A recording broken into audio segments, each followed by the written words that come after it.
आज आलोचना करब स्वामी एवं स्त्री एके अपरेर तालाक प्रदान एवं देनमोहर परिशोध विषये। तालाक प्रदान किन्तु एकटा जिनिस और देनमोहर परिशोध आरेकटी भिन्न जिनिस। तालाकेर साथे देनमोहर परिशोधेर कोनो सम्पर्क नेই। अनेके जानते चान जे आमी तालाक प्रदान करब, तालाकेर साथे साथे देनमोहर परिशोध करते हबे किना। आमी तादेर उद्देश्ये बोलछि जे तालाकेर साथे देनमोहर परिशोधेर कोनो सम्पर्क नेই। आपनार স্ত্রীকে আপনি তালাক দিবেন, তালাকের পরে কিভাবে দেনমোহর পরিশোধ করবেন অথবা বিয়ের সাথে সাথে কিভাবে দেনমোহর পরিশোধ করবেন সে সম্পর্কে আইনে স্পষ্টই বলা রয়েছে।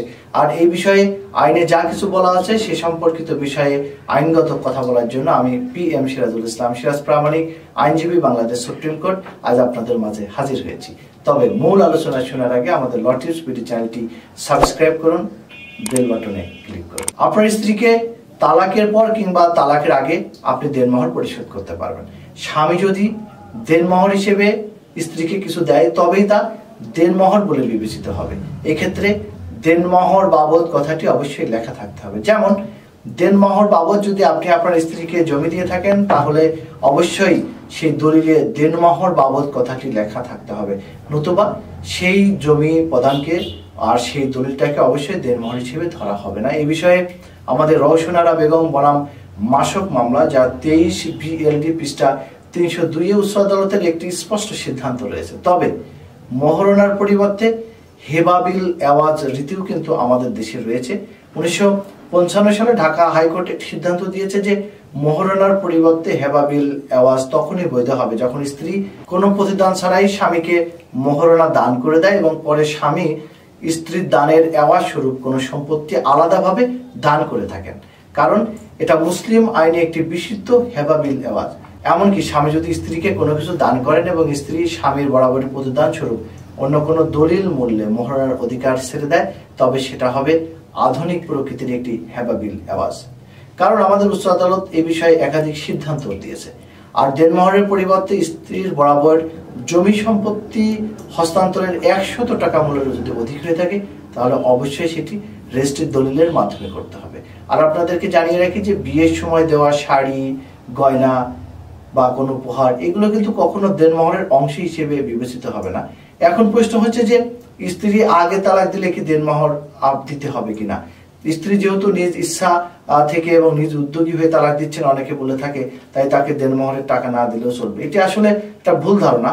মনে রাখতে হবে স্বামী বা স্ত্রী যিনি তালাক দিন না কেন দেনমোহরের টাকা অবশ্যই স্বামীকে তা পরিশোধ করতে হবে। তবে কিছু ব্যতিক্রম রয়েছে, যেমন বিয়ের পর স্বামী এবং স্ত্রীর মধ্যে যদি দাম্পত্য জীবনযাপন না হয়ে থাকে, অর্থাৎ সহবাস অনুষ্ঠিত না হয়ে থাকে কিংবা সহবাস অনুষ্ঠিত হওয়ার আগে যদি স্বামীর মৃত্যু হয়ে থাকে তাহলে দেনমোহর কিন্তু পরিশোধ করতে হবে অর্ধেক, এমনটি আমাদের প্রচলিত ধর্মে এবং আইনে বলা রয়েছে। আর স্ত্রী আগে মারা গেলেও কিন্তু দেনমোহর মাফ হয় না।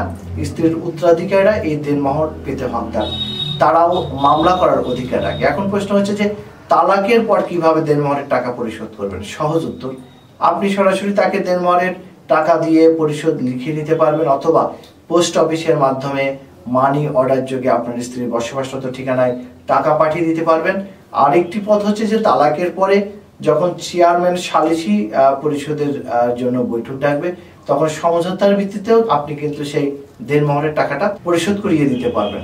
আর যদি তালাকের পর আপনি দেনমোহর পরিশোধ নাই করে থাকেন অথবা দেনমোহর পরিশোধে ঢিলেমিলি করেন তাহলে স্ত্রী কিন্তু দেনমোহর চেয়ে পারিবারিক আদালতে আপনার বিরুদ্ধে মামলা দায়ের করতে পারেন। এই মামলার মাধ্যমে আপনি নোটিশ প্রাপ্তির পর একজন আইনজীবীর মাধ্যমে মামলার প্রতিযোগিতাও করতে পারেন। আর যদি আপনার টাকা দেওয়ার সদিচ্ছা থাকে তাহলে আদালতকে বলে আপনি দেনমোহরের টাকা স্ত্রীকে পরিশোধ করে দিতে পারেন। অনেকে সদিচ্ছা না থাকায় মামলা প্রতিযোগিতা করে থাকে এবং মামলার ডিগ্রির টাকা বেশি হলে সাধারণত জেলা জজ আদালতে আপিলও করে থাকেন। এখানে উল্লেখ্য যে জেলা জজ আদালতের রায় হলেও আপনি আদালতের অনুমতি ক্রমে কিন্তু দেনমোহরের টাকা কিস্তিতে পরিশোধ করতে পারবেন।